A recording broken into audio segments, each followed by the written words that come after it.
What up, TCK Potters? Welcome back to the program.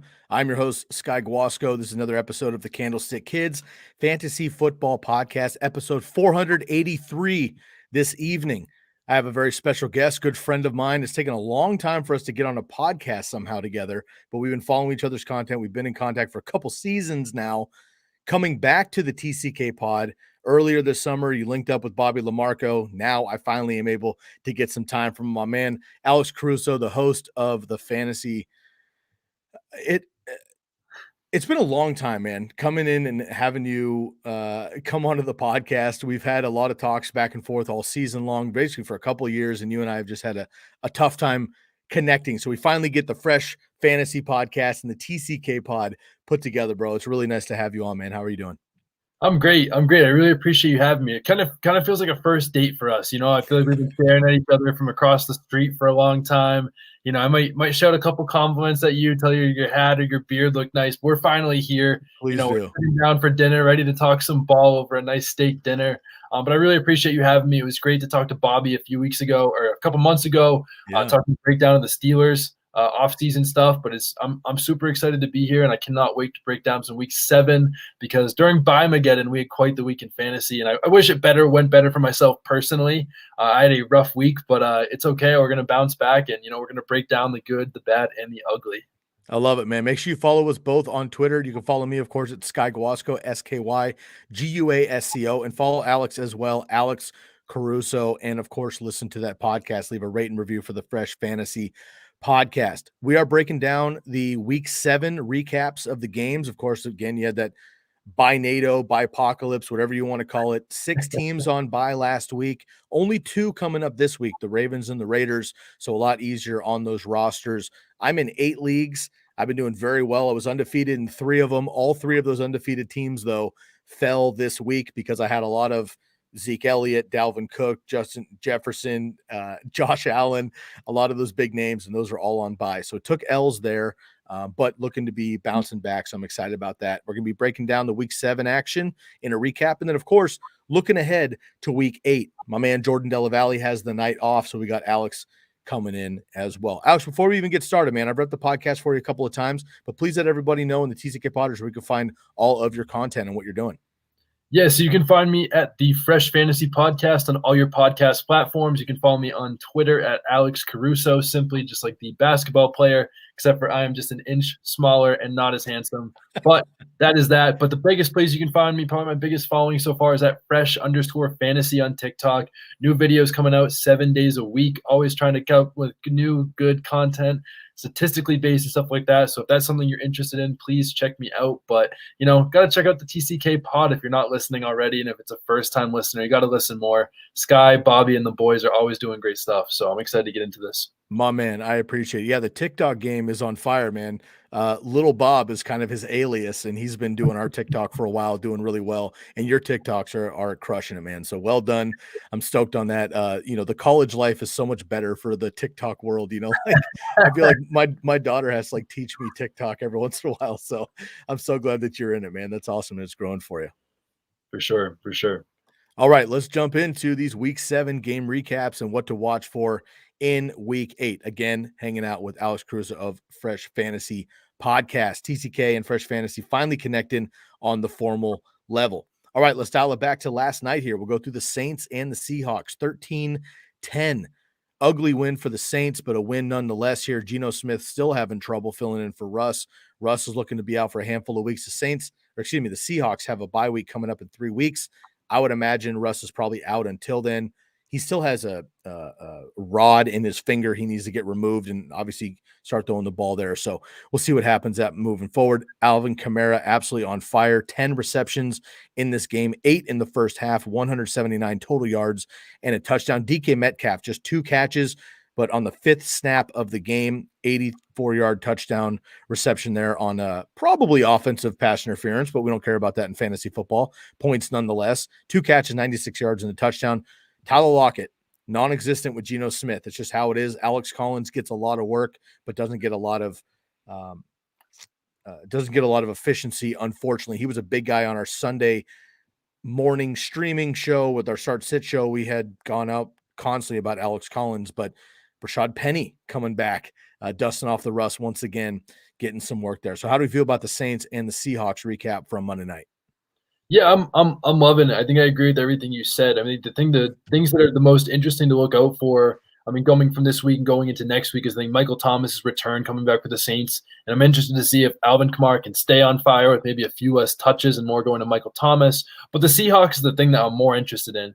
I'm thankful that I traded away some of my very high Tyler Lockett shares the last couple of weeks right before the injury. That definitely saved me because right now, outside of DK Metcalf, I don't think that there's really anybody. I mean, Tyler Lockett and any of the other pass catchers, at least, are not super relevant. But my biggest takeaway from this game, honestly, was that Alex Collins still outplayed Rashad Penny. I mean, I was expecting with Collins banged up and maybe not even playing that Penny would maybe take over and he could have been a league winner with his talent and everything like that. But Alex Collins looked like the better back. I mean, you might not see it because I think he had less than 3 yards a carry. But every single play for the people that did see that game, Alex Collins was always turning out at least 1 or 2 extra yards that he shouldn't have got, and it felt like Rashad Penny was getting tackled with the first guy every time. So my biggest takeaway with Carson potentially missing more than just a 3-week stint is that Alex Collins could be the lead guy in this backfield, and if you could find a way to trade for him for cheap right now because people think Penny's going to take over, I would do it. But that's my biggest takeaway from these games. Smart. And Bobby had been repping Rashad Penny over the weekend, trying to just pick him up for free off waivers. Yeah. He's not a bad bench stash. And again, I mean, this kid's only played a handful of games in his 3 seasons because he's constantly been injured. So if he's able to come back and get a couple games under his belt, he is a better running back at this point than Alex Collins, talent-wise. And then look, we'll see if we even get Chris Carson back this season. They might just shut him down with a neck injury. So we'll see what happens in Seattle. And Alvin Kamara is Alvin Kamara. I expect him to be incredible as long as Jameis can throw it down. But Taysom Hill did not play in this game. That's a big deal. He wasn't in there on goal line. He wasn't in there on third downs. He wasn't getting rushing attempts. It was all Alvin Kamara. So, of course, that helped there quite a bit. All right, let's move on here to the Colts beating up on my Niners. Unfortunately, a sloppy game in fake San Francisco down there in Santa Clara, 30-18. Colts with the big win. Elijah Mitchell, 18 carries, 107 yards, and a touchdown. No other running back really to be seen. Michael Hasty was out, and he was out there on special teams, had a couple third downs, but it was Elijah Mitchell, which is great for fantasy. If we can have one guy, whoever it is, to stay healthy, that's great there for the 49ers. Michael Pittman, 4 catches, 105 yards, and a touchdown. Not getting huge performances, but with T.Y. Hilton on and off the field constantly, there's no other number 2 there, so Michael Pittman's the guy. And Carson Wentz has looked very impressive. He's looking healthy. He looks like he did in Philadelphia there. I'm not going to say he's MVP as he was in 2017 on that run there, but he's looking pretty good. Jonathan Taylor, 18 carries, 107 yards, and a touchdown. Takeaways from the Colts and 49ers game. Yeah, I think Elijah Mitchell might be my biggest takeaway, honestly, because I think this was the first or second game. I think the second game this season where Trey Sermon, JaMychal Hasty, and Elijah Mitchell were all healthy. And I think in those 2 games combined now, Elijah Mitchell has 25 touches, JaMychal Hasty has 10, and Trey Sermon has 0. So the fact that he played 66% of the snaps this week, he rushed for over 100 yards, and he was the lead back for the 49ers. It's a big thing. It seems like whoever they plug and play, even if it's for a shortage of weeks, is always a very strong running back, and Elijah Mitchell proved that in a very tough matchup against the Colts, who I think were 3rd best against run defense, against the run and fantasy points so far. So that was very encouraging to see from from Elijah Mitchell. Michael Pittman's another one. I mean, Michael Pittman's been playing really, really well lately. I mean, you saw he got a number of pass interference plays called for him so far. I mean, he probably racked up over 100 yards in pass interference in just that one game. Also had 100 yards and a touchdown. Only 4 targets, but there were so many different targets where they called a pass interference. So, I mean, he's been really, really good. He has a nice schedule going down the stretch. And again, when he's the guy in this offense, I don't think T.Y. Hilton at this age is going to be. Michael Pittman's very strong, and Jonathan Taylor is just going to do what he did last season and just keep getting better down the road. I love what I'm seeing from him. But outside of those guys, I don't have any other big takeaways besides it might finally be time to be done with Brandon Ayuk. And that is so sad to say, but it doesn't feel like it's going to be Brandon Ayuk season anymore. And I think that finally, after this week, after the bye, and after everything else, he is finally droppable in all formats with Trey Lance set to take over hopefully very soon with a 2-5 team or 2-4 team. Are you sitting on or trying to move Deebo Samuel? Sitting on. I don't think there's anything. I don't know, because Deebo Samuel has not been a household name in the NFL, and guys that are usually not household names are a little bit tougher to trade to sell high. And with how good Deebo Samuel has been, whether with Garoppolo or even with the game with Trey Lance, I think you have to hold Deebo Samuel just because I don't think you're going to get enough value for him because he's not a household name. But if you could somehow trade Deebo Samuel for like a Calvin Ridley or a Stephon Diggs or one of those guys that are people that are jumping off the ship with them and have been looking at the bye weeks or the personal matter game from Calvin Ridley, I'd definitely be trading for those guys with Deebo Samuel as you could. Even A.J. Brown's another name that I would probably trade for straight up. Totally agree. Another couple wide receivers you might be able to get your hands on are the Buccaneers because people are still kind of up in the air with which Bucs wide receiver they would like to have. All three of them are worth rostering, of course. Let's dial it all the way back to Sunday morning here. Bears, Buccaneers, the Bucs, huge win, 35-point win here, 38-3 over the Bears. Mike Evans, 3 touchdowns. Khalil Herbert goes up against the Buccaneers, who have allowed one 100-yard rushing performance under Bruce Arians in the last 3 seasons. That was Dalvin Cook on 22 carries. Khalil Herbert does it in 18. Very, very impressive here. The third, fourth stringer here for the Bears. Rookie kid's killing it. Has a couple catches for 50 yards as well. Chris Godwin, 8 catches, 111 yards, and a touchdown. No Antonio Brown in this game. I expect him back this week. Fournette stays hot, 15 carries, 81 yards, and a touchdown. Absolutely crushed. We try to keep making excuses for the Bears here. I've been an Allen Robinson guy for years. I'm running out of excuses. Darnell Mooney is my guy long-term, but not right now. Justin Fields, I wanted the Niners to draft Justin Fields. Now I'm happy they didn't. I'm really just not sure what to do with the Bears here. Khalil Herbert looks like the truth, but what are they going to do with Damian Williams coming back off of COVID and then Demont eventually here? The Bucs are the Bucs, but what do we do here with the Bears, man? Yeah, I think the Bears, David Montgomery's been one of the guys I've been buying a lot of because, again, Smart. Herbert hasn't shown to be a huge pass catcher, and David Montgomery is their guy. He's their guy in running backs. They've done nothing but talk him up, and his usage was a lot higher than I was expecting when he was healthy this year, and I expect him to go back to that. And, again, there's going to be a lot of fantasy managers out that have David Montgomery that probably don't have the best records because David Montgomery's hurt, and with him projected to come back in week 9 or 10, the fact that you can get him for so cheap right now, I'd definitely be looking to do that with David Montgomery. I had a league, I traded Chris Carson for David Montgomery. At this point, he's going to come back healthy. It's crazy what people are willing to do and jump off that boat. So David Montgomery with Fields or Andy Dalton, doesn't matter who it is someone I'm being willing to invest in, especially because, again, guys that are hurt and guys that don't have good records are looking to win now. David Montgomery, a very intriguing trade target, but I don't think Damian Williams will be anything. Khalil Herbert's clearly looked like the better back without David Montgomery in.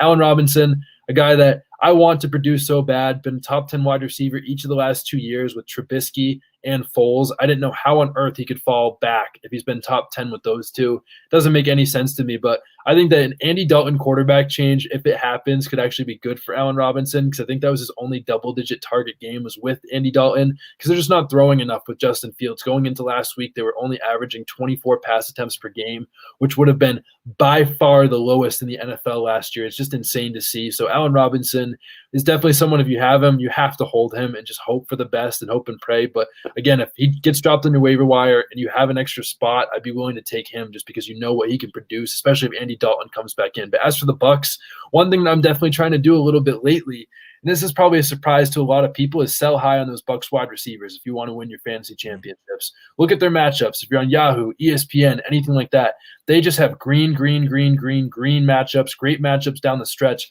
But in the 2 biggest weeks in fantasy football where everything counts for everything, they're playing 2 bottom or top 5 matchups in the Jets and the Panthers, who I don't know why they're great against wide receivers. Maybe they're bad teams and they're just lower scoring totals because they play at lower paces. They lose early in games and teams just stop throwing against them. But with the fact that Mike Evans, Chris Godwin, and AB, who are all going to put up monster numbers down the stretch, they have brutal fantasy matchups. So if you can get out from under the rug and, again, go after a Calvin Ridley and A.J. Brown and try to package for one of those guys that have much better playoff matchups, I'd definitely be doing that because they have really tough playoff matchups. And as we saw with Tyler Lockett and DK Metcalf last year, I was preaching to people, sell them. They have brutal playoff matchups. And what happened? They weren't good. I get start your studs, but when it's the playoffs and everything matters, get a stud that has a good playoff matchup because you can still trade for them now. So I'd be looking to do that if you can, if you have a good record.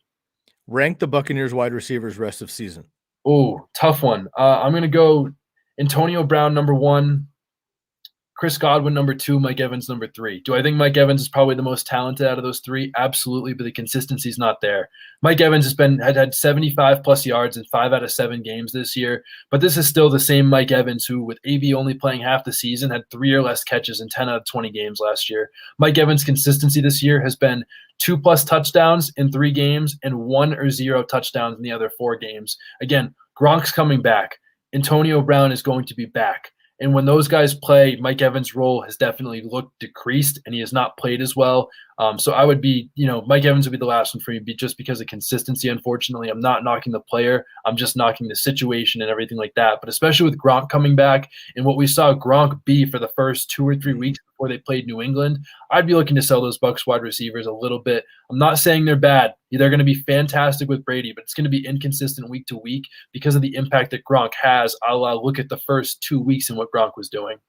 100% agree. Well done. Let's move on to the Washington football team and the Green Bay football Packers.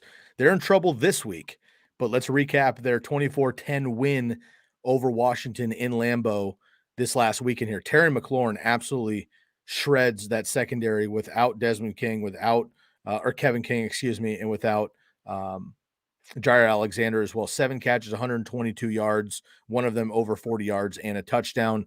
Devontae Adams, 6 catches, 76 yards, and a touchdown. Gibson still struggling, still tough. I've been trying to move off of Gibson in the couple leagues I have him and try to move up, but you can't really get somebody higher than Gibson right now, just the way that everything is going. And I don't want to undersell.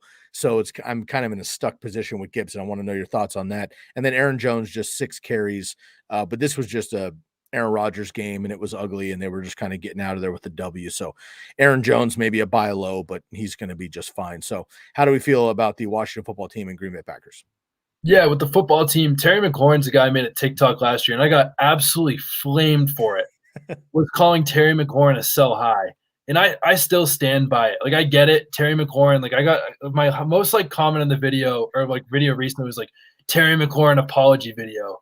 And I said in the video, I was Terry McLaurin is one of the most talented wide receivers in the NFL. He is. Yeah. I'm not saying that he's not, but 4 out of his 7 games right now, 4 out of 7, Sky, as a guy that you drafted as a top 10 wide receiver in fantasy football, has had 8 or less fantasy points in half PPR in 4 out of 7 games.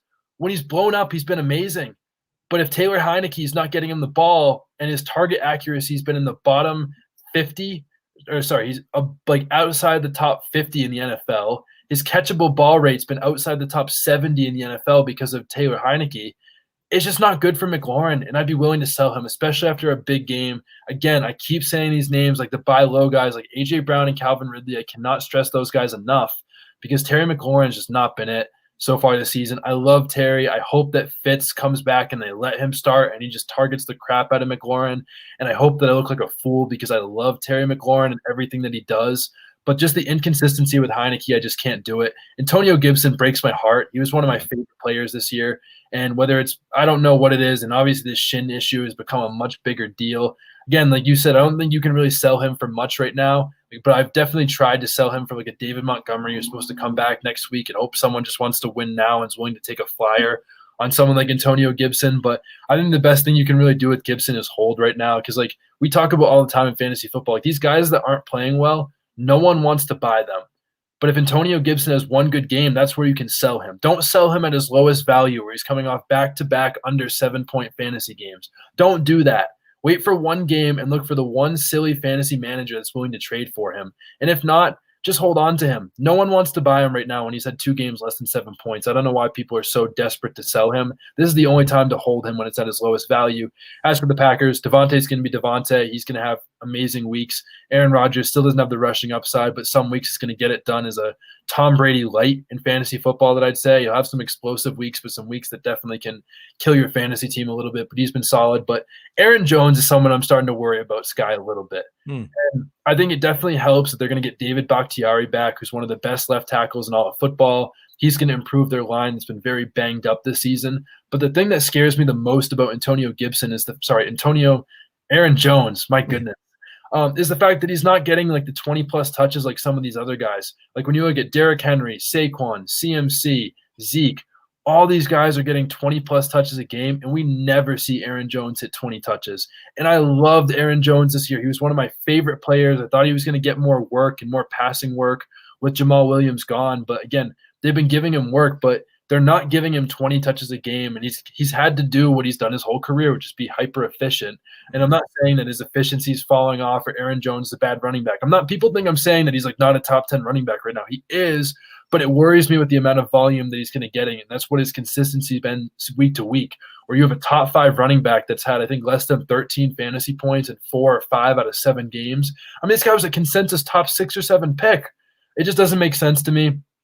It's really hard to see as a fantasy manager, but I'd be willing to trade him for someone like Najee Harris, just based off volume is king, who's getting like 10 more touches a game right now. I love Aaron Jones. I'm not saying he's a bad player, but he definitely worries me with the inconsistency, and I'd be willing to trade for someone like a Najee Harris for him. I think that's a great call. I drafted Nick Chubb over Aaron Jones twice this summer, and each time I was like, oh God, this doesn't feel good. I might regret this. And Nick Chubb's been out, obviously hurt, but the consistency, points per game, other than his 4 touchdown game, I feel pretty good about going Nick Chubb over Aaron Jones. We'll see how that goes moving forward. All right, let's move on down here to really the most perplexing team in the NFL right now, and I can't believe that's the case, but the Kansas City Chiefs here and the Tennessee Titans. The Titans. Now, Alex Benavides, who sat in for his brother Chris Benavides late in the season from the Commish Fantasy Football Podcast. We have an episode with them late in the week, every week, when we preview each week's games, and we do a pick 'em. Alex and I both picked the Titans to beat the Chiefs straight up this week. So that wasn't a surprise to me that the Titans actually won this game. What was a surprise to me is that the Chiefs had 3 points, 27-3. The Titans get the win. They could not move the ball. Patrick Mahomes got lit up a few times. Tyreek Hill has been non-existent for about 3 weeks now. Travis Kelce's Travis Kelce, but not blowing up the way that you need him to. Nobody else on that offense is helping in the pass game. And Darrell Henderson has been okay, but he's not, he's scoring touchdowns because they moved the ball 2 weeks ago, but this week hasn't been the case because they have absolutely no defense in Kansas City. For Tennessee side, A.J. Brown comes back. We saw him goose egg in the first half 2 weeks ago, come out with 9 catches in the second half. Now he's got 8 for 133 and a touchdown. You mentioned his name 5 times already on the podcast as maybe a buy low or going to get him as a trade target. I agree with you. Derrick Henry doesn't have a Derrick Henry game, but still 29 carries, 86 yards, threw a touchdown. The first touchdown of the game was a pass from Derrick Henry. Love that. And then again, Mahomes beat up. I think he'll be okay. He quote unquote passed the concussion protocol, but I saw that with Cam Newton too many times over the years. When your star player gets beat up and he's not completely dazed, they let him pass that, which I just think was irresponsible for Kansas City. But I rest my case. How concerned are you about the Chiefs moving forward, or are they just in a slump? And the Titans coming back from a big win over the Bills, a bigger win over the Chiefs. The Titans are for real, man. Yeah, I think the Titans are definitely for real. I'll start with them and end with the most exciting team in football, or the most intriguing at this point. But I love the Titans. You've already heard what I said about A.J. Brown. He's averaged 9 targets and 112 receiving yards over the last 2 weeks. Julio Jones, another interesting buy low option. I know their passing volume isn't there, but Julio is Julio. He's still been a top 8 fantasy receiver 5 of the last 6 years. The only year that he didn't, he was injured. I'm not saying he's going to all of a sudden light the world on fire, but he hasn't had any real good games since that Seattle game. So I think that if you can buy him for just about anything right now, I would do it for really cheap because I think he's still a very talented player. They have some good matchups, especially them playing Miami in Week 17, which could be a extremely good matchup this year, unfortunately, with Xavier Howard and Byron Jones not playing well. But I think both of those guys could be league-winning players in a very good matchup against Miami. That could be a high-scoring game with 2 bad defenses. But the Chiefs, I hate to say it, I hate the Chiefs. And if it was up to me, I'd love to see the Chiefs lose the next 10, 12, or whatever games are left this season. I hope they never win another game. Obviously, I hope everyone stays healthy. I don't want anyone to get hurt. I'm not saying that. I'm not saying I want Mahomes to blow his ACL and for him to get ran over. I'm not saying that, people. I'm not saying. I just want the Chiefs to lose because they're so good. And I think it's going to be the same thing with Tom Brady and the Patriots his whole career. Every time that people start to be could this be the end, or is Mahomes or Brady falling off a cliff? The next week they're going to score 50 points this week, and people are going to be like, wow, I can't believe I forgot that. This is still a team that going into the Super Bowl, Patrick Mahomes had won 25 of his last 26 starts. I know they've had a rough start this year. I know their defense is terrible, but they are going to put points on the board. I mean, people would love to see the Chiefs previous years have a terrible defense because it means more fantasy offense. Tyreek Hill, Travis Kelce have been perennial top 2 at their position the last couple of years. Mahomes is as good as it gets as a quarterback, both in real life and in fantasy football. Those guys this week against the Giants, I think, are going to prove people wrong. They just happen to lose to the Titans, Chargers, Ravens, Bills, and Bucks. Those are their only losses, and those are all strong playoff teams. I think they're going to make people look really dumb the next couple of weeks. I agree, and I think the Chiefs will get it right, but their defense is a problem. And Patrick Mahomes is fancy and he's fun when it works, but when it doesn't work, it just looks like bad quarterback play. And obviously, he's not a bad quarterback, but it looks sloppy. We do have a question here, Alex. I want to get to here because it's right on cue. Alex the Pirate King coming in from YouTube just traded Tyreek Hill for Saquon Barkley. Win or loss? Now, of course, this comes down to first things first. Do you need a running back? Can you withstand not having Tyreek Hill, who, even though he's been slumping, is still a top 5 wide receiver week to week for fantasy football? And then how do you feel about Saquon Barkley? I've talked a lot about Saquon dating back to the summer. I faded him to begin with, and now here we are. He's not going to play again this week. Alex, I'll get your thoughts first on this one, and then I'll give you mine. Would you rather have Tyreek Hill rest of season or Saquon Barkley? I assume everybody needs a running back. So taking into consideration, you most likely need a running back. Would you move off of Tyreek Hill for Saquon? It looks he just tuned in. Excuse me, just tuned in. I have Miles Sanders, and I need one. Miles Sanders out now with an ankle sprain.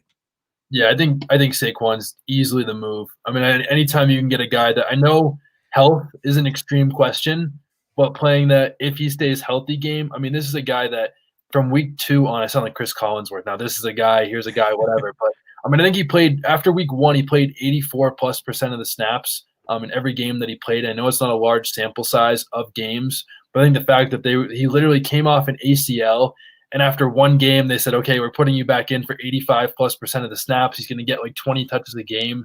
I mean, I think that he's going to be someone that could win some leagues down the stretch because people aren't willing to buy him a little bit. And again, the health is the biggest question, obviously, and the chance that he stays healthy is probably not super high, but if he stays healthy, I think Saquon's definitely the move there. I don't dislike the trade necessarily. I wouldn't call it a win or a loss because, again, we need to know more about your team. If you needed a running back, I like it. My biggest issue with that trade, regardless of the players, is that Tyreek Hill is playing this week. Saquon Barkley's not. That's an issue for me. Unless you're unless you're what, 7-0, 6-1, 5-2. If you're sitting pretty and you can afford to maybe take an L as you wait for Saquon if you need to, like, then to each their own. And if you need to fill running back for Miles Sanders going down, like, I get that. But if you are in trouble, it's a keeper. He's tuning in here live. It's a keeper league too, and I have Adams and Thomas. So Michael Thomas isn't playing. Saquon Barkley's not playing. Devontae Adams is great, but he's not playing this week either because he's got COVID. Yeah. So this is a tough one. I like the trade overall, I guess, long-term with keeper leagues, but it's a tough one this week. So best of luck, Alex the Pirate King. Thank you for tuning in there. All right, let's move on here to the Falcons and the Dolphins. Falcons squeezing away here. They always seem to play a close game if they don't get blown out. This one 30-28 over the Dolphins. Kyle Pitts finally waking up before our eyes. We saw a glimpse of this with 9 catches out in London, comes back home after the bye week, 7 catches, 163 yards. Could have had a lot more on a play that was called back. Matt Ryan, 336 and 2. Ridley does score, but not a very Ridley game. He missed the previous game due to personal issues, so I wonder where Calvin Ridley's at. You've mentioned him as well as a buy low, so I agree with you there. Hopefully the best is yet to come for Calvin Ridley. And on the other side, Mike Gesicki, great couple of games with Tua coming back here, 7 for 85 and a touchdown. Jalen Waddle playing pretty well. Also, we talked a little bit yesterday about Deshaun Watson. I don't really want to do that right now because all this is hyperbole, but I wonder how much would change if Deshaun Watson came in right away with Tua leaving and these other guys. But Mike Gesicki's finally woken up. He's a number 6 tight end in half PPR right now. Jalen Waddle's playing well. Will Fuller should be coming back. Devontae Parker could be coming back. Myles Gaskin, 10 targets, 10 receptions, scores a touchdown there. Also, there's a pretty nice game. Cordero Patterson and Mike Davis pretty much obsolete in this one. But how do we feel about the Falcons and Dolphins? Yeah, I mean, the reason I wanted Calvin Ridley as a buy low, we can expand into a little bit more, is the fact that Calvin Ridley's last 4 games, he's had 10+ targets in each of the last 4 games. I mean, try to find, besides Robbie Anderson the last couple of weeks, I mean, try finding me a guy that's getting targeted at minimum 8 times a game that, like, didn't produce in fantasy football. let alone someone that was a top 5 wide receiver the previous year like Calvin Ridley. Like, I don't care about their offense or anything like that. He's getting the volume, and he's had massive numbers his entire career without Julio. I think that he's someone that is bound to regress positively, especially when he has 2 top 10 or 2 bottom 10 matchups coming up against the Saints and the Cowboys the next 2 weeks. I think he's going to put up some very big fantasy points, and I hope that he comes through for me. Matt Ryan, again, I don't think a guy that a lot of people are rostering. He's only a matchup play. Nice to see that Cordell Patterson, even though he's a 30-year-old running back, is still starting to take more and more of the backfield from Mike Davis. Mike Davis is not super valuable for me anymore because I just don't think he has any upside. And if people need a running back to fill in and they want to buy Mike Davis because he's a good matchup or something like that, I'm definitely willing to do that. But the Dolphins, I think, are the more interesting team for me. I think Mike Gesicki has been a top 5 tight end since week 3 now, which is great to see. But the other thing that's also great to see is really since week 3, Will Fuller and Devontae Parker have not played at all. So I'm curious to see what Gesicki's usage looks like when those guys come back. So I would actually be willing to sell Gesicki for a Hawkinson or even a Darren Waller or Mark Andrews for the very desperate fantasy owner right now, because when those guys come back, I think a little bit of the work goes away from Gesicki. I think he's still a top 8 tight end rest of season, but I think someone that's very interesting that could go down a little bit when some of those other guys get healthy. Myles Gaskin's a guy that I'm starting to believe in a little bit more. I know every other week they're not giving him the work or whatever it is, but I still think that Myles Gaskin went in, has proved that he's much better than Malcolm Brown and Salvon Ahmed. And I think that over the course of the season, especially down the stretch, that Myles Gaskin will prove that he is the guy there, and he's a couple nice matchups down the stretch as well. So I'd be willing to buy him at least because he's so cheap right now, because I think he's the most talented back in that backfield. But that's it for me. Yeah, it's a good call. I like that one a lot. And Cordell Patterson's been a lot of fun. And again, he's got that hybrid running back wide receiver split eligibility, which is big, especially during bye weeks. You can slide him in there. All right, let's get into one more game, and then we're going to give a shout out to one of our sponsors here, Jets and Patriots. Patriots put up a 50 burger on the Jets here, 54-13. Zach Wilson out, going to be out for 2 to 4 weeks. Looks like Uncle Joe Flacco back in the mix for the New York Football Jets. Damian Harris, 14 carries, 106 yards, and 2 touchdowns. Ramondre Stevenson, who was kind of one of my sleepers for the week. He was a waiver pickup, yada, yada. Healthy scratch in this one.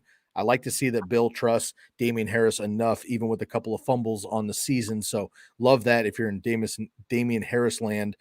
Brandon Bolden, 6 catches, 76 yards, and a touchdown. J.J. Taylor, 2 touchdowns as well. So these running backs for the Patriots getting it done. Nobody really in the passing game. And for the Jets, again, Zach Wilson went down. They didn't really have much of an offense to begin with. Do you trust any Jets moving forward? Corey Davis has even fallen off at this point. And can we ride this backfield for the Patriots? Yeah, I think with the Jets, there's not anyone I'm too excited about, especially with Zach Wilson going to miss an unknown amount of time. I think Corey Davis is the only guy worth a flyer. And, you kind of hope and pray that he happens to do something every week because, again, they're just a team that's not going to get in the end zone much. And it's not like Corey Davis is getting 10-plus targets a game. The targets are varying week to week, matchup to matchup, and everything like that. But I think Corey Davis is the only guy that's worth a fantasy look. But the Patriots, I'm looking to sell Damian Harris in every league that I possibly can. I mean, this is his second straight game of 100 yards and a touchdown at least. But he's only had 3 combined targets over the last weeks. After oh my goodness. After the last 2 weeks, he has 3 combined targets, but he has a good matchup this week against the Chargers. But over his final 8 games, he has a tough matchup, like a red matchup, which is a top 10 toughest matchup in 6 of his final 8 games. So do you really want to invest in a guy that's averaging about 1.5 targets a game to help your fantasy team when he's only a runner primarily, when he has a very tough matchup in 6 out of his final 8 games, when he has not surpassed 2 targets since week 1? What are the chances that that guy blows up and help you win your fantasy league? It's not a lot, at all. And you could use him to package for another guy that's going to get a lot more volume and maybe more targets. Again, not more than 2+ targets since week 2. And he has a tough matchup in 6 of his final 8 games. It just doesn't make sense to me. I don't think Damian Harris is going to win people fantasy leagues. I'd be looking to sell him if I can.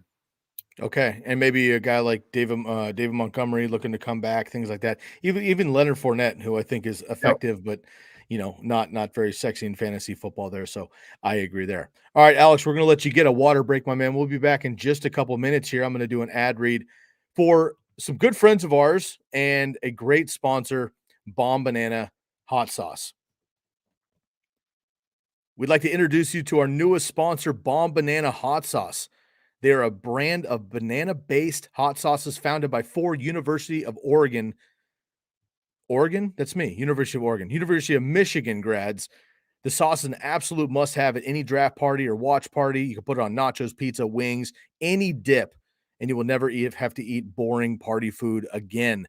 The sweet heat of the chili-based banana combo provides a delicious restaurant-quality flavor. They currently have 2 different flavors, original in the white label and the spicier muy muy in the red label. We're super excited to finally be a part of the Bomba Nation. We hope that you'll join us. Head over to their website, seekthespice.com. Use the promo code TCK at checkout for 10% off of your order. Once again, Bomb Banana Hot Sauce, banana-based hot sauce, not banana flavored. Seekthespice.com. Use the promo code TCK for 10% off of your order. All right, let's get into the second half here. We got another couple of comments tuning in. What do y'all think of this trade? Let's get to some comments here. Reckitt coming in from the Twitch family. What do y'all think of this trade? Cordero Patterson and Waddle for DJ Moore. I like that. It's a huge W. I think Moore's a big bounce back guy. He's got some great matchups coming up, especially in the playoffs. I totally agree.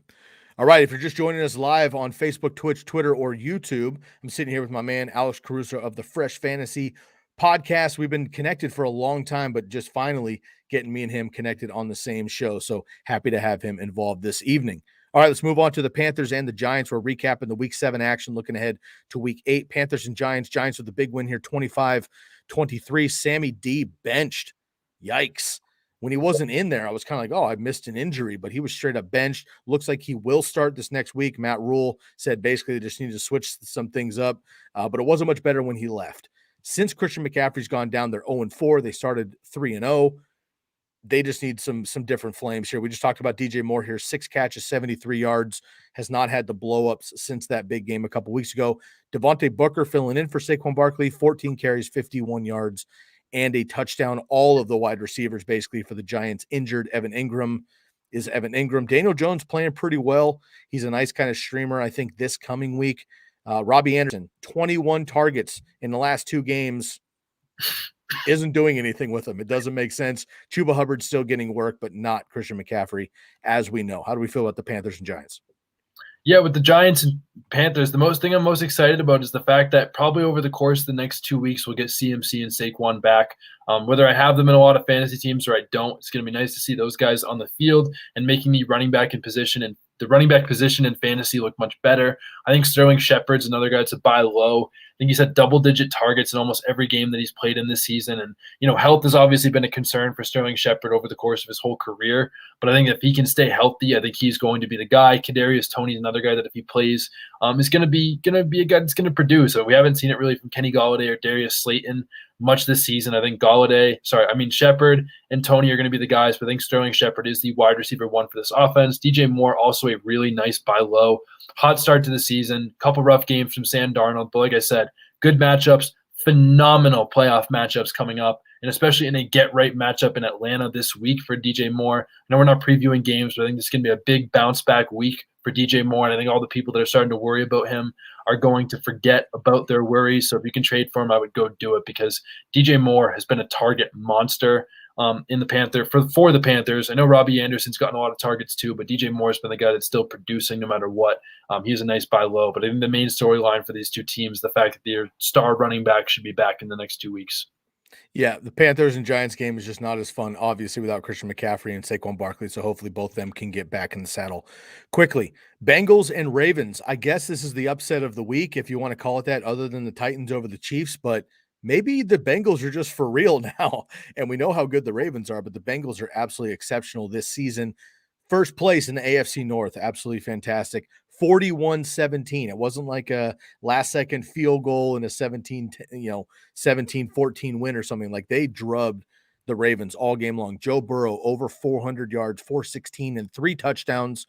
Of course, most of that going to Jamar Chase. 8 catches, 201 yards, and a touchdown. He's blowing away Justin Jefferson's rookie season from last year, who blew away Randy Moss's rookie season back in the day. Jamar Chase is legit and finally catching pace there. Not worried about the drops anymore, are we, folks?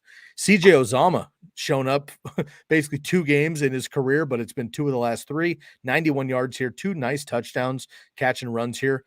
Joe Mixon, 12 carries, 60 yards, and a touchdown. Hollywood Brown, 5 catches, 80 yards, and a touchdown. And my man Rashad Bateman starting to grow. And I talked yesterday on our waiver wire show with Dweez.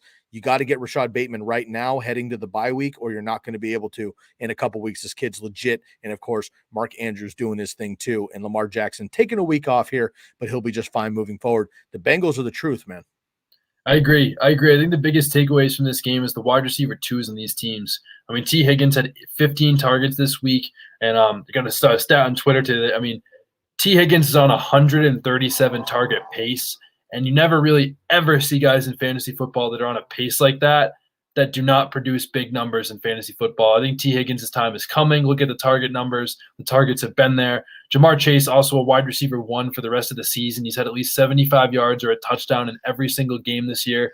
Rashad Bateman, another guy, my number 1 waiver wire pickup this week. The fact that he missed most of training camp, almost all the preseason, and the first 5 games of his career, and then just walks into 6+ targets in both games. I think brighter days are coming, and rookies only get better over the course of the season. Bateman is definitely my number 1 waiver target this week, and really my only big target. Otherwise, be moving up the waiver wire in priority leagues. But Bateman is a guy that could legitimately help win leagues down the stretch. Hollywood Brown has been unreal. Sky, cool stat. I was born in 2000. There has not been a Ravens top 12 wide receiver in fantasy in my lifetime. I am 20 years old now, and there has not been a top 12 Ravens wide receiver in my lifetime. That is why I did not draft Hollywood this year, because I said, what's his upside? No chance he ever finishes top 12, but this man is catching a touchdown every game. You love to see it, and I hope he keeps it up. But like you said, Lamar should be back. Joe Burrow is another guy real quick that I wanted to touch on that really has looked good coming off the ACL. After 3 games to start out the season that didn't, he's had 4 straight games with 20+ fantasy points. You love to see it, almost like a Jalen Hurts type thing where he's just putting up 20 points every single week. Hopefully he continues to do it, but he obviously has the weapons to do it with Chase, Higgins, Joe Mixon, and the great and wonderful CJ Uzomah. Definitely some interesting teams, and I hope that the Bengals and the Ravens keep it up. 2 teams that I will definitely root for outside of my team. As long as they stay healthy, I think they're going to be just fine. One guy I'm disappointed with, and we have been on the show because Bobby is Tyler Boyd's number 1 fan outside of his family. Tyler Boyd has just fallen to a distant third, maybe even 4th now behind CJ Uzomah. So that's disappointment. Everybody else in these games has been just fine. Let's move on to the Eagles and the Raiders. Raiders get the win here, 33-22. Derek Carr, 323 yards and 2 touchdowns. Kenyon Drake, 14 carries, 69 yards and a touchdown. Josh Jacobs gets another rib injury. I don't think he's going to miss significant time, but Kenyon Drake now has 3 touchdowns in the last 2 games. Love that. Of course, I was on the short list of people who did say that if Kenyon Drake and Josh Jacobs had the same amount of touches, I think Kenyon Drake outproduces Josh Jacobs. I'll just keep that there. Dallas Goedert, with Zach Ertz now in Arizona, who we're going to preview in just a little bit. Dallas Goedert, 3 catches, 70 yards. Jalen Hurts, nothing. Until, of course, the 4th quarter, comes away with 21 fantasy points, as he does, over 20 every game of his career here. Miles Sanders goes down with a sprained ankle. Now we got Kenny Gainwell, my man. Boston Scott gets some work as well here. So how do we feel about the Eagles and the Raiders? Yeah, I mean, they're great. I mean, I love, like I said, I love what Jalen Hurts is doing. I think he's the QB2 now in fantasy football. I think 22 fantasy points was his worst game of the season so far. I mean, I don't know if he'll be able to start the whole season with the way he's playing as a real-life quarterback, but it's crazy that the fantasy points have been what it was. I think I read the other day that he has 43% of his fantasy points in the 4th quarter. Love to see it. Garbage time king, but in fantasy football, you love garbage time. But another big takeaway that I did not realize of a guy that could definitely produce going down the stretch into some unbelievable playoff matchups is Devontae Smith. I get it. The numbers might not be there in your eyes, but he's had 9+ targets in 3 of the last 4 weeks. And in those 4 weeks, I mean, he's had 61, 77, and 122 receiving yards in those games where he had 9+ targets. Zach Ertz is gone, which could mean even more targets for Devontae Smith, maybe even more targets for him with Miles Sanders out. I know Kenny Gainwell will take some of those targets up, but again, 9+ targets, 3 of the last 4 games. You love to see it from Devontae Smith. A very nice buy low playing against the Washington football team, who's given up the number 1 most fantasy points to wide receivers in Week 17. That could be a winning matchup for Devontae Smith.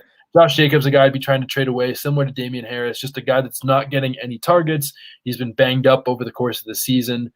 Sad to see from Josh Jacobs. Thankfully, I have no shares of him, and I hope that you don't listening either. But that is that. You love to see it. I think those are the biggest takeaways so far. But again, hopefully Jalen Hurts. It is Jalen Hurts season for the rest of the season.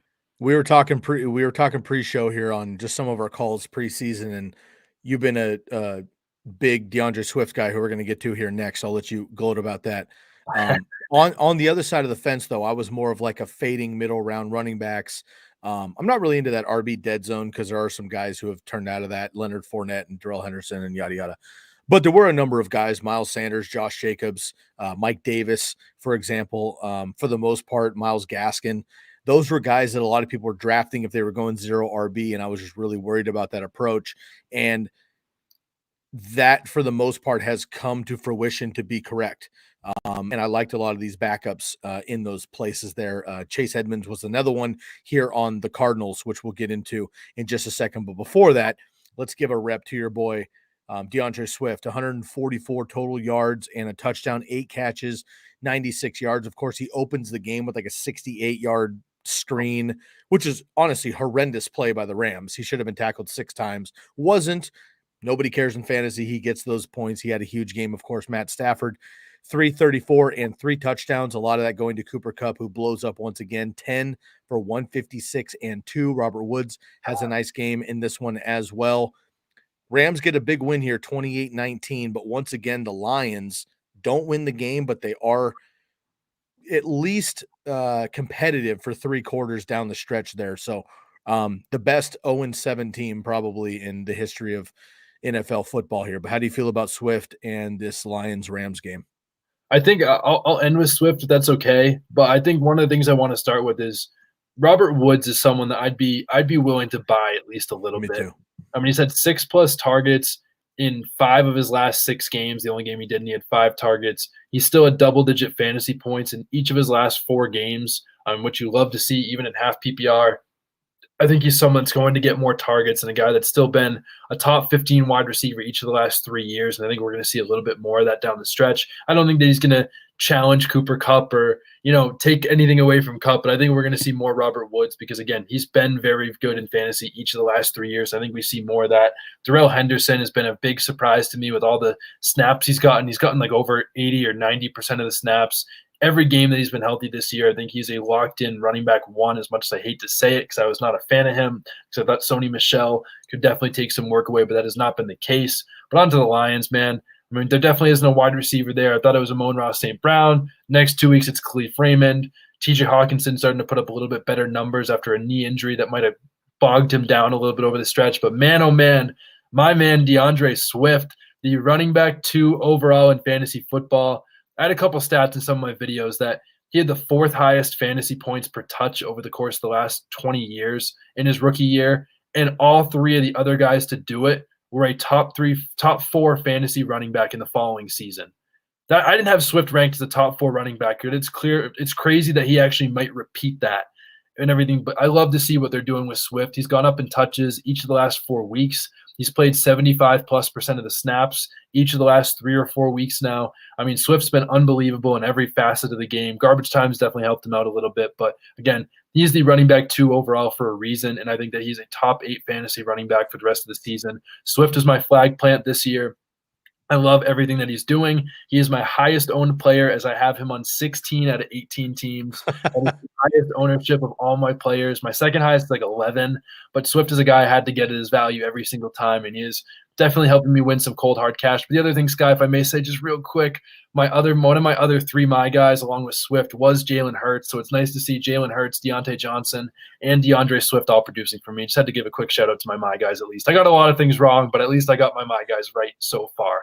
Attaboy. Well, I love that, man. We're about halfway through the season. If you're able to log those ones in, you're doing very well. And again, and you can call it faded, I guess. Not as hard as the rest of those guys, but DeAndre Swift was not a guy I was targeting in the 3rd round or 4th round because I liked a lot of those receivers or a top end tight end. And I tend to go top end tight end there. So I got a lot of like Hawkinson, Waller if you fell, maybe Andrews in that position, which I'm happy about as well. But I was a big Jamal Williams guy, and the first week of the season that made sense because they paid $7.5 million for him to come over for 2 years. You don't pay running backs anyway, and for them to pay that much with, what they like to do there, in Anthony Lynn's scheme for the most part, it's a miss basically for me on DeAndre Swift. But I'm so glad that he is panning out because I loved him coming out, and I actually had Swift higher than Jonathan Taylor when they came into the draft. But then Swift went to the Lions, JT went to the Colts. And I was like, okay, well now JT is higher than Swift because of the team, but the talent is absolutely there. So I love that. And Georgia running backs, of course, are dominant in the NFL. So I love that. All right, let's move on here to our final matchup. Texans and Cardinals. Cardinals with the big win here. The first time in NFL history, somehow, the final score of a game was 31-5. Cardinals get the win over the Texans. Kyler Murray, 261 yards and 3 touchdowns. He did get beat up a little too much in this game, and he was in. Like, they were up by 25 points, and he was in at the very end of this game. It didn't really make sense there. But Chase Edmonds, 15 carries, 81 yards. James Conner still scoring the touchdowns. DeAndre Hopkins gets a touchdown in this one. Zach Ertz in his debut, 3 for 66 and a long, nice touchdown there. So Dallas Goedert and Zach Ertz doing just fine apart from each other now. Not much going on here for Houston. Of course, the running backs are obsolete. Brandon Cooks was shut down. Davis Mills is shut down. We know that Deshaun Watson's on the move, so we'll see who they bring in his place. Tyrod Taylor could be coming back as well, but we'll cover that when it goes down. How do you feel about the Texans and Cardinals? Yeah, I think with the Cardinals, I mean, again, I don't have any huge takeaways from this game except for sell Chase Edmonds if you can. People that still think that he could be good. James Conner's been too much of a boon for him, and guy taking away the goal line carries. They're still featuring just enough to keep Edmonds from being fantasy relevant. One thing that is concerning for me a little bit is DeAndre Hopkins' target share overall. And the fact that Zach Ertz is there and he had a good game in his first week definitely concerns me overall for DeAndre Hopkins, but he's still DeAndre Hopkins for a reason. I mean, we see those alphas always end up eating, even if there's a couple down games. So as much as I want to be like, maybe sell DeAndre Hopkins, he's an alpha for a reason. He's going to get his target share. So I would be holding on DeAndre Hopkins as much as I'd like to say sell him. I'm just going to look very dumb in a couple weeks because guys that talented always find a way to eat, and I think he's going to continue to do that. But my biggest takeaway from this game, buy low Brandon Cook season. We saw what he looked like the first couple weeks with Tyrod Taylor, and I think the fact that he hasn't been as good with Davis Mills while still being solid, I think he's going to be a lot better with Tyrod Taylor, and we saw that over the first couple weeks. He's definitely a very intriguing buy low that you can get for cheap because he's playing for the Texans, and Tyrod Taylor is going to help him out a little bit. I'd definitely be buying low on Brandon Cooks if you can. I like that. Another name we brought up yesterday in dynasty leagues and stuff, and just a stash is a Nico Collins as well.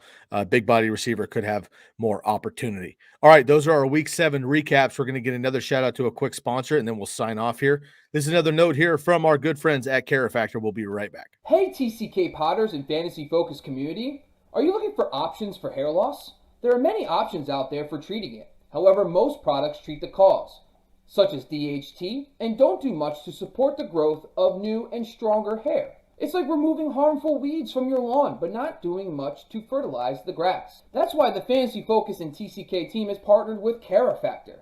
Carifactor saw this problem and focused their research on finding just the right combination of biosynthetic growth factors and an innovative delivery system to promote fuller, stronger looking hair.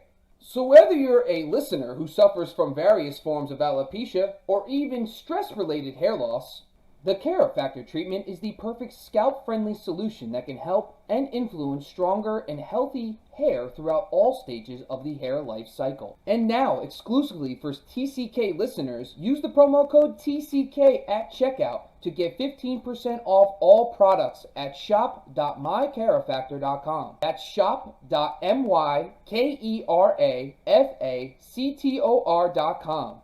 Carifactor, skincare for hair.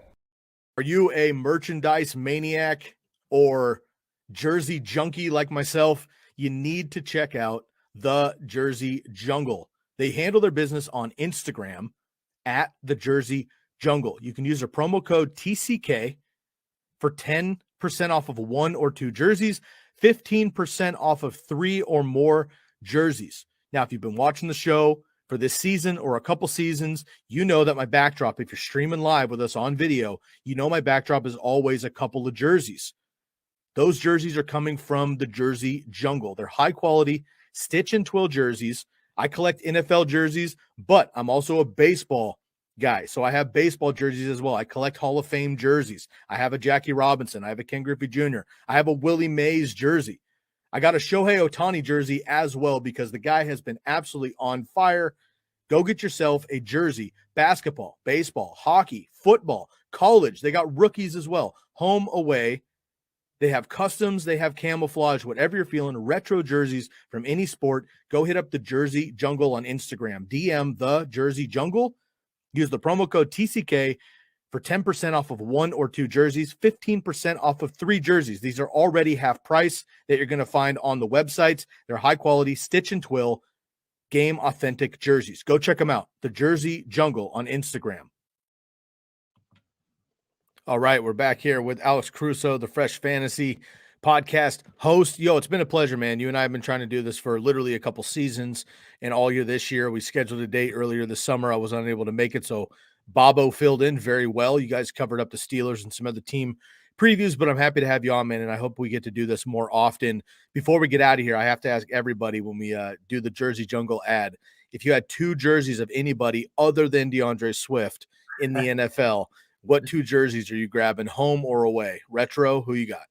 Oh, man. I definitely, number one, I'd have to go the black Steelers jersey and get a Deontay Johnson jersey. He's probably been, over the last 2 seasons combined, he's definitely been my most owned fantasy player. I've been all over him, and he's made me really happy getting to watch him play and do well and stuff like that. There's nothing better than seeing calls in fantasy football go well. So I'd probably go with the black Deontay Johnson jersey.